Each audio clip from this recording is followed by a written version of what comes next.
fazendo um tema novo, uma doença nova. Algumas vezes doenças comuns e importantes, como a gente falou da diverticulite. Outras vezes eu estou escolhendo doenças que vale a pena a gente ter noção da existência para a gente poder ficar alerta. Doenças mais raras são onde mais os médicos erram. Porque eu lembro da minha época de fazer faculdade, há 45, 46 anos atrás, meus professores falavam assim, você tem que saber de tudo na medicina, mesmo que você demore uma vida inteira para encontrar um doente com essa doença. Porque se você aprendeu isso na faculdade, está lá na tua memória, né, do teu anticorpo, uma memória dizendo sobre aquela bendita doença rara.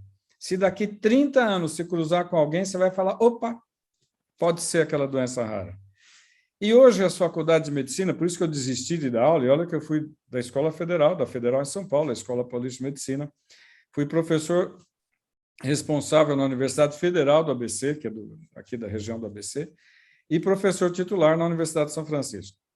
O que eu percebi dos anos 2000 para cá?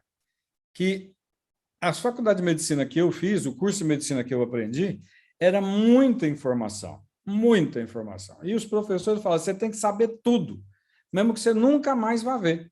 Porque se um dia você encontrar, você está com o diagnóstico meio que engatilhado. O que eu percebi do ano 2000 para cá? E aí começou uma filosofia nas faculdades, vamos ensinar o mínimo necessário para o cara saber o mínimo necessário. E eu falava muito assim nos eventos, quando eu ia, falava, olha, na minha época, a gente tinha que aprender sobre uma pizza. Hoje, pegaram uma fatia da pizza, ou estão dando uma esfirra de informação, e achando que é muito. E o aluno, quanto menos você dá, mais ele reclama. Porque o aluno, se você der uma apostilazinha para ele, ele reclama. Se você der uma biblioteca e falar tem que saber tudo, ele vai reclamar também. Mas é uma maneira de você ensinar as pessoas. E hoje os médicos não sabem absolutamente 90% da medicina. Isso eu estou falando de faculdades boas na cidade de São Paulo. Fora as faculdades de caixa-prego, né, pé de chulé da América Latina, que tem um monte de faculdade de medicina a preço de banana, eu chamo de América Latina, porque se der descarga, vai embora, e que está cheio de brasileiro indo para fora fazer faculdade e volta. E está cheio de pessoas que são de fora, fizeram faculdade de fora e vieram para cá, porque aqui, queira ou não, tem emprego. Então, hoje nós temos um medo danado, eu tenho medo de médico, né? E mesmo em São Paulo, eu não vou dar nome aos bois, mas essa semana, quando você pega uma pessoa de 90 anos com um quadro gripal, vai no hospital, fazem o exame, está negativo, volta para casa, isso é crime. Porque hoje todo quadro gripal eu tenho que ver como é que está internamente, como é que está o processo inflamatório. Então, e erraram. Erraram como sempre. E hospital chique. Então, o que nós vamos falar hoje? Nós vamos falar de uma doença relativamente rara, mas que muita gente já ouviu falar, né? Principalmente para quem gosta de cinema, que é a doença chamada esclerose múltipla. Todo mundo já ouviu esse galo cantar. Esclerose múltipla é uma doença relativamente rara, tem talvez 1.000, 2.000, 3.000 casos aí no mundo todo, é pouca gente, mas é super importante. A gente tem que pensar sempre que essas doenças raras, se a gente não conhece, a gente vai errar. E se a gente não, principalmente a classe médica, se não tem noção do que é a doença, vai errar mais ainda. Então, a esclerose múltipla é uma doença que pega o sistema imunológico, é uma doença que é um mistério, ninguém sabe de onde vem, por que vem, né? Não tem cura e não tem como evitar a hora que veio o gatilho. Né? Veio o gatilho, a pessoa, de repente, começa a desenvolver esclerose múltipla. E a medicina ainda não conseguiu saber exatamente quem é que está causando. Se é um vírus, que eu sempre acredito que é um vírus, eu sou fã de vírus. Vírus hoje é um bicho nervoso. Tem um monte de doença que cada vez mais a gente está vendo que foi um vírus que foi lá e fritou. Exemplo, diabetes. Diabetes em criança, diabetes em adulto que vira insulino dependente. O vírus vai no pâncreas, frita o pâncreas. Essa semana eu ainda falei com outro professor da Escola Paulista, da Federal, da Escola Paulista de Medicina, comentando sobre falência renal, de pacientes que eles estão pegando com Covid, que inclusive com biópsia renal, e o rim foi todo destruído pelo vírus. Então, O coronavírus, ele entra no cérebro e faz lesões cerebrais irreversíveis. No rim, ele detona o rim. Pode detonar tudo ou detonar uma parte. Assim, vários pontos. E o pâncreas também. Então, por que começa a esclerose múltipla? Ninguém sabe se é fator ambiental, se tem um fator genético, se é um vírus, eu acho que o vírus sempre vai estar na jogada, ou se tem alguma doença imunológica que, de repente, resolveu agredir o próprio indivíduo. E o que basicamente acontece? Ele destrói o sistema nervoso. Então, eu coloquei a foto até meio fora de foco, de propósito, mas para quem assistiu já filme, né, de um grande cientista, um grande físico, acontece isso, vai destruindo o sistema nervoso. Então, você não mexe braço, não mexe perna, mal consegue falar, mas o cérebro está normal. O miolo funciona, o miolo está normal. Esse é o grande problema, porque não pega o neurônio, que é a célula nervosa. O que ele pega? Ele tem pontos de estrago lá no cérebro, mas o cérebro em si funciona normal. Então, tem pequenos pontos como se fossem pequenos derrames, pequenos acidentes vasculares cerebrais pontiformes. Tem lesão? Tem. E aí, o problema é que, pela falta de estímulo daqui para o braço, para a perna, para a coluna, a musculatura começa a atrofiar e a pessoa começa a ficar toda deformada. Então, muita gente vê aquela posição da cadeira, vamos ver, ó, que a pessoa não mexe o braço. Por quê? Porque, na realidade, ele dá a ordem do cérebro para a coluna ficar ereta. A coluna não fica, então vai atrofiando. Ele dá a ordem para o braço, para a perna, e não funciona. Então, o que é a esclerose múltipla?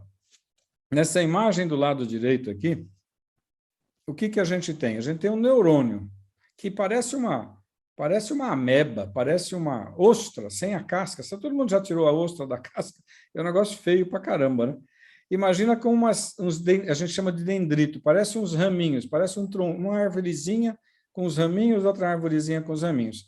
E uma dessas perninhas cria o neurônio, né? Cria o alongamento. Esse neurônio é um barbante, é um arame, é um fio. E esse neurônio, como se fosse um fio de telefone, ele tem a capa. A capa do neurônio é chamado bainha de mielina, ou capa de mielina, ou a capa do neurônio. E esse neurônio vai até o músculo da minha mão para dar ordem para a mão mexer, para o dedo mexer. O que estraga? É a bainha de mielina, é a capa do arame do telefone, a capa do fio do telefone, ou a capa do neurônio. Então, você tem um comprometimento da bainha, da capa protetora. E aí o neurônio em si, que é aquele fio, aquele arame, aquele rabicho dele, ele está teoricamente normal. Mas o processo de corrosão da capa não deixa a ordem chegar na periferia. Então, eu não consigo dar ordem para o músculo. Como se fosse um fio de telefone, daquele telefone de antigamente, que a gente tinha uma extensão. A extensão estava chiando. Por que estava chiando? Porque o arame estava enferrujado. Então, se eu for simplificar, é assim, enferruja o arame, porque a capa está apodrecendo. Então, tem mais ou menos 1 milhão de pessoas no mundo, considerando que o mundo tem 7,5 bilhão de pessoas. Então, é uma doença inflamatória da capa do neurônio. E pega não o cérebro em si, tem lesão cerebral, mas pega os neurônios para tudo. Então, tudo daqui para baixo, toda a musculatura, pescoço, braço, perna, tórax, então para respirar ruim, a musculatura abdominal, musculatura da coluna, atrofia. A bexiga também atrofia, a bexiga é músculo. O intestino tem 7 metros de linguiça com músculo. Então, atrofia também. E, obviamente, não dá para andar. Então, basicamente, é uma doença maluca que aparece do nada, geralmente em pessoas jovens, maduras, então 30, 40 anos de idade, e começa a ter deficiência em alguma parte neurológica.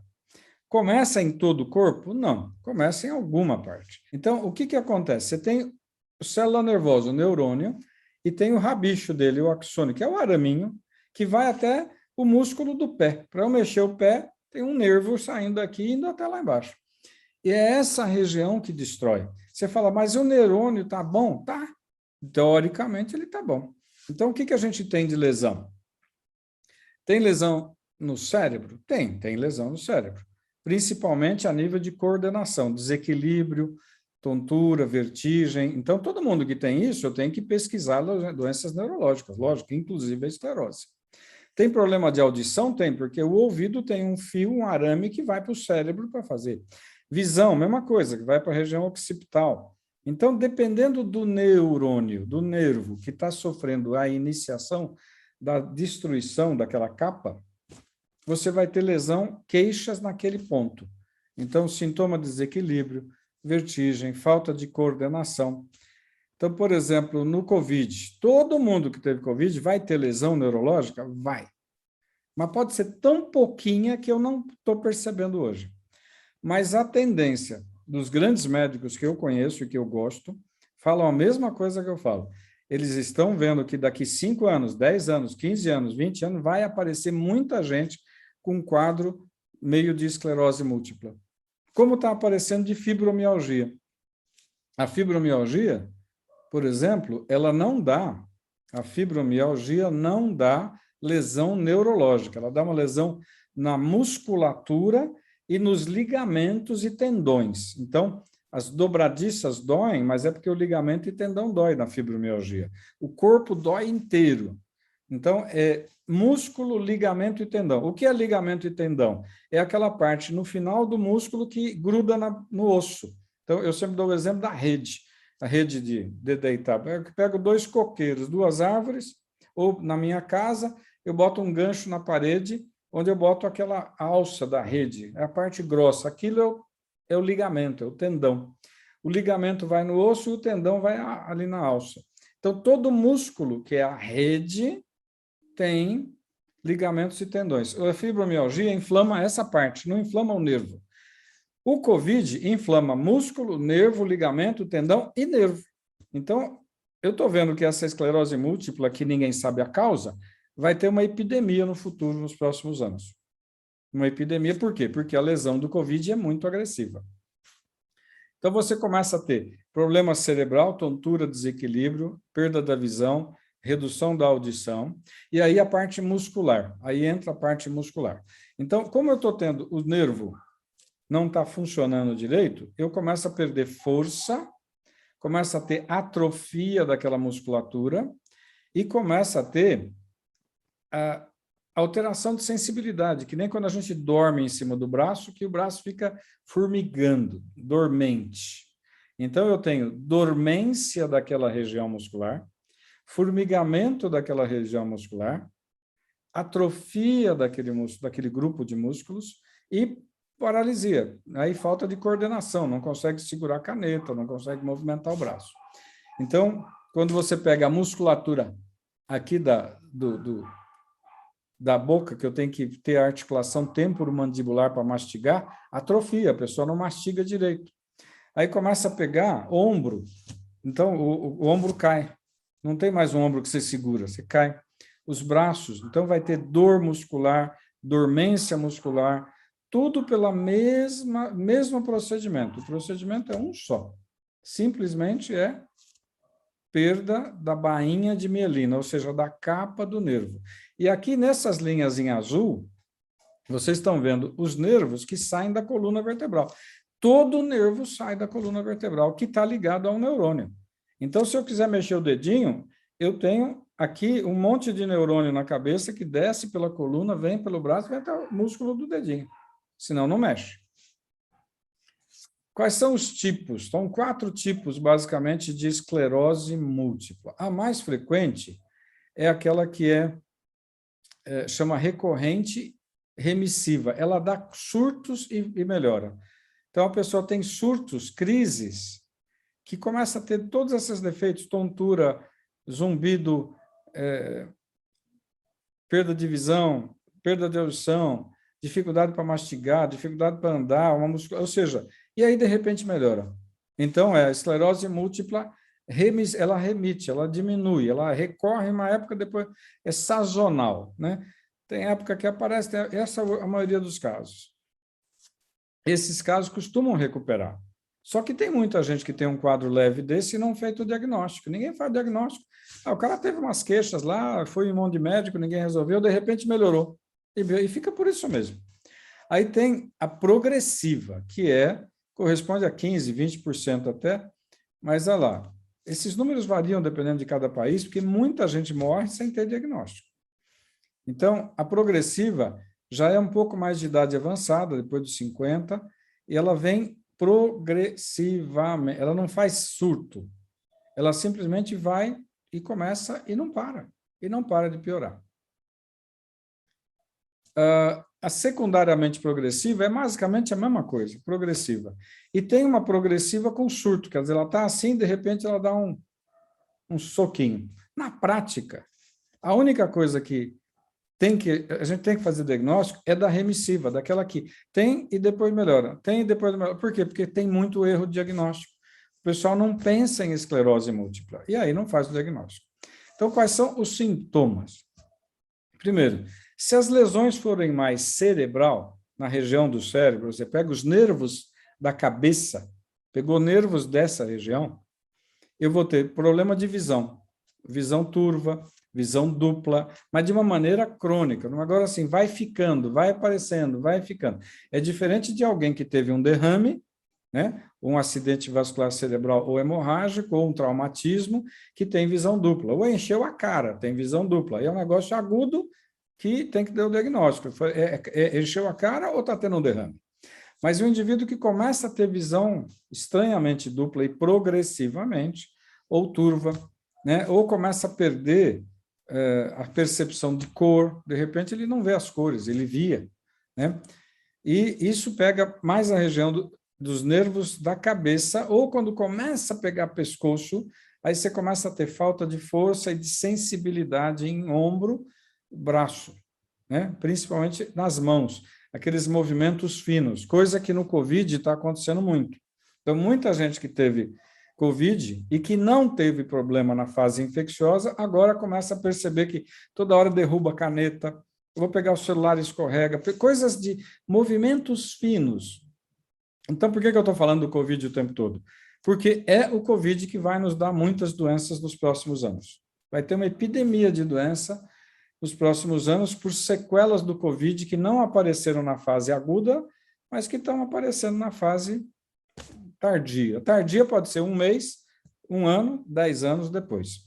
Então, movimentos finos, que é a sintonia fina, é algo que a gente demora para aprender. É só lembrar de uma criança.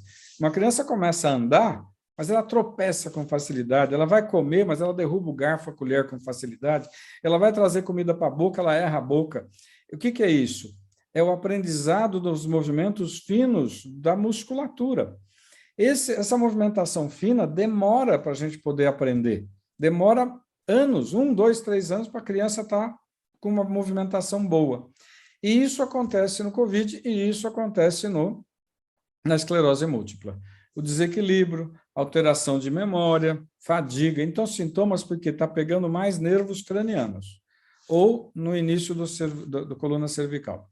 Se você está pegando os nervos que já estão indo para o tórax, indo para a perna, indo para a barriga, aí você começa a ter todas as outras complicações que começa a ter fraqueza e atrofia dos membros, da musculatura.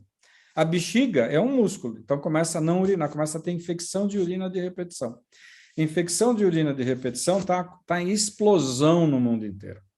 Infecção de urina de repetição, infecção de urina na bexiga, infecção no rim, não importa, infecção da urina ou do rim, é a mesma coisa, está em explosão no mundo inteiro por causa do Covid, porque o Covid dá uma atrofia muscular global e dá uma atrofia muscular na bexiga. Então, a bexiga não contrai tudo. Pessoas jovens, está cheio de jovem agora tendo infecção, porque a bexiga não contrai tudo, fica um pouco de urina. Aí a bexiga tem outra vez, vai urinar e sobra um pouco de urina. Aí vai urinar e sobra um pouco de urina. Aquela urina parada facilita a infecção. Por quê? Porque a gente sempre tem bactéria. Principalmente quem tem intestino preso, tem absorção de bactéria. E aí a absorção de bactéria ela vai ter que ser eliminada pela urina.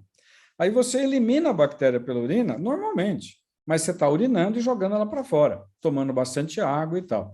Agora, se você está com o intestino ressecado, está absorvendo bactéria, e a tua urina fica parada, sempre sobra um pouco de urina na bexiga, essa urina parada é fonte de infecção. Por quê? Porque a urina tem comida, a urina tem proteína, a urina tem açúcar.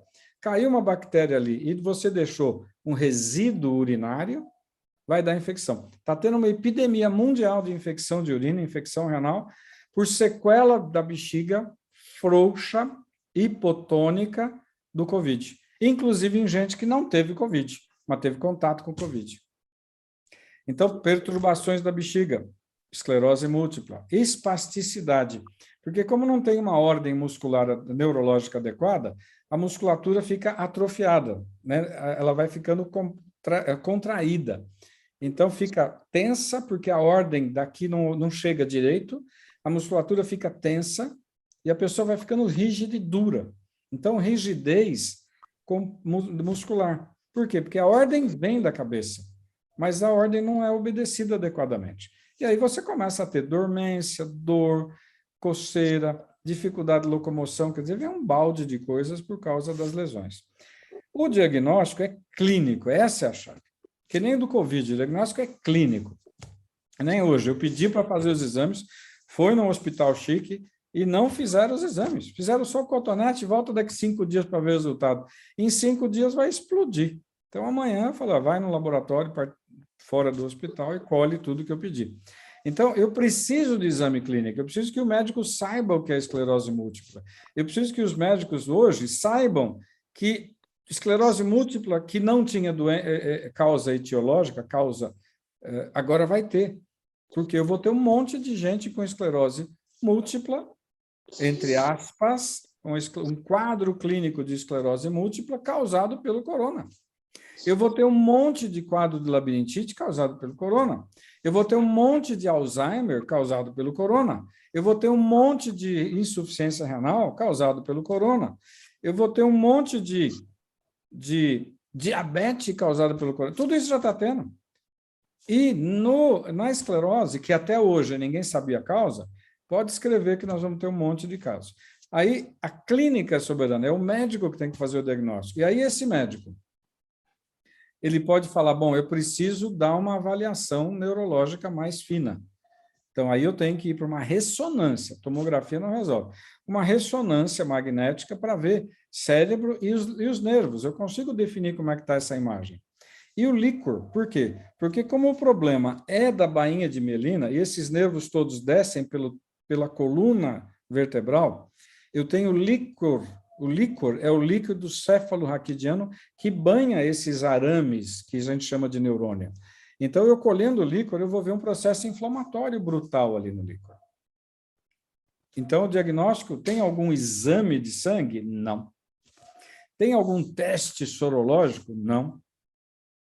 Mas nós vamos ver muita gente nos próximos anos com todas essas complicações que eu falei, de cérebro, de rim, fora o pulmão, né? Fibrose pulmonar, miocardiopatia, está cheio de gente. Então, o Covid veio para virar a medicina de perna para o ar.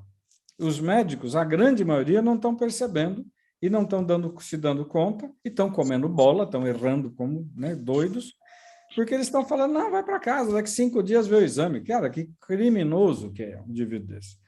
E a maioria dos médicos caíram no golpe da televisão e no golpe dos grandes hospitais.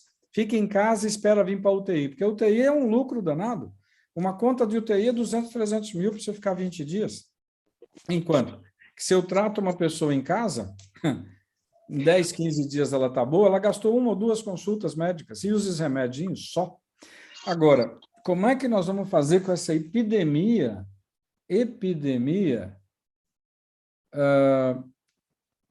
dessas complicações? Nós vamos ter que dar tempo ao tempo, porque até que tudo isso que eu estou falando, que eu estou supondo que aconteça, vai demorar por muito tempo, vai demorar 10, 15, 20 anos para todo mundo conseguir botar na cabeça dos médicos que isso é uma realidade. Agora, para a esclerose múltipla, não tem um exame de sangue, não tem uma sorologia, não tem nada, mas a gente vai pegar muita gente evoluindo com um quadro semelhante à esclerose múltipla, que eu vou ver que ele tem anticorpos contra o Covid. Eu falo, opa, pode ser que o Covid tenha sido o causador. Como é que se trata? O tratamento é basicamente de suporte, basicamente é dar apoio. é suporte multidisciplinar, né? É fazer o quê? Tem que ter um médico e tem que ter toda a equipe de apoio. Então, eu falei equipe do médico.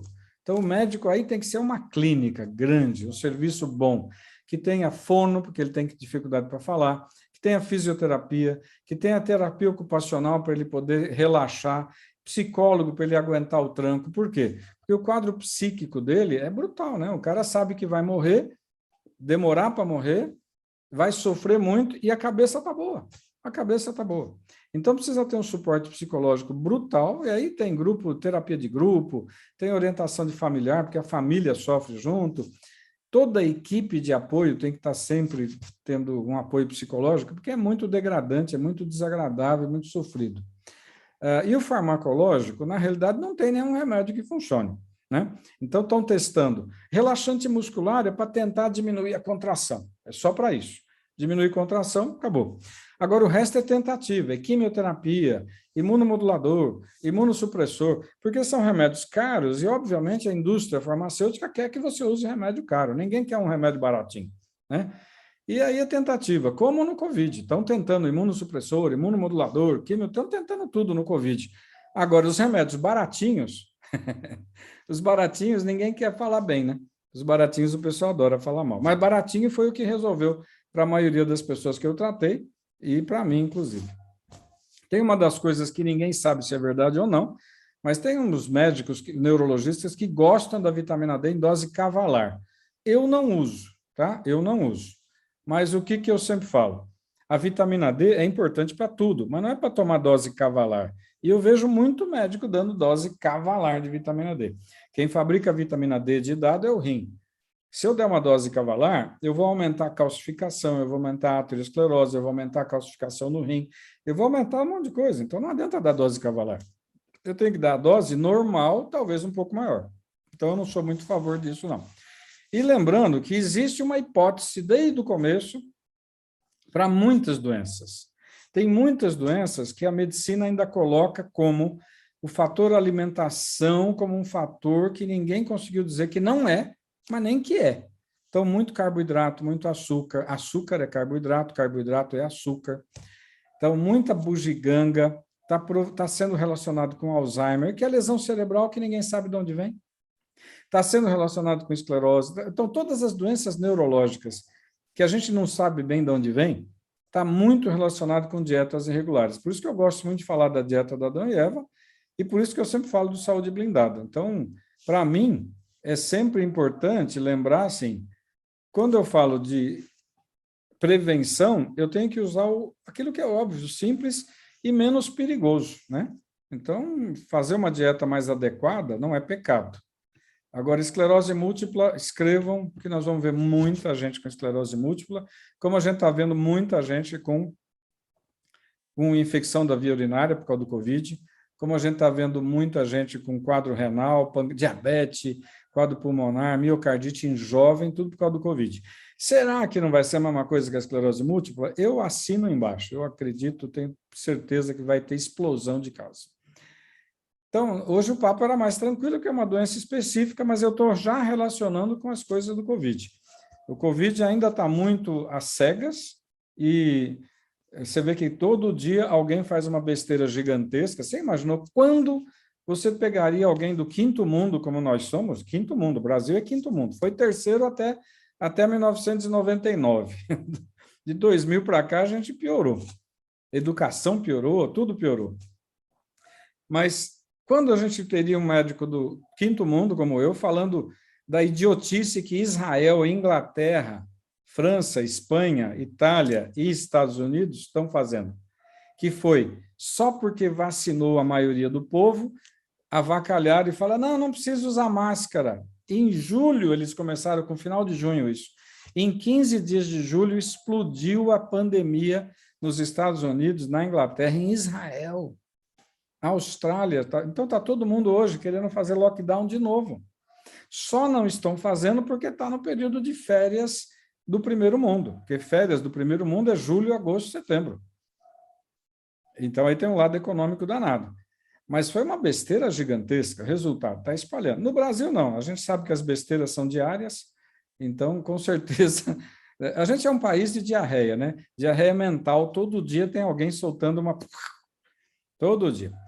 E aí nós vamos ter uma crise danada, porque essa onda do Covid-21 brasileiro está grave ainda, 1.000 pessoas por dia é caótico, é criminoso. E o pessoal comemorando. Mas ainda agora está começando o 21 Delta da Índia. Será que o 21 Delta da Índia é mais agressivo do que o brasileiro? Parece que não. Ele parece que ele é mais contagioso. Tomara que seja só isso.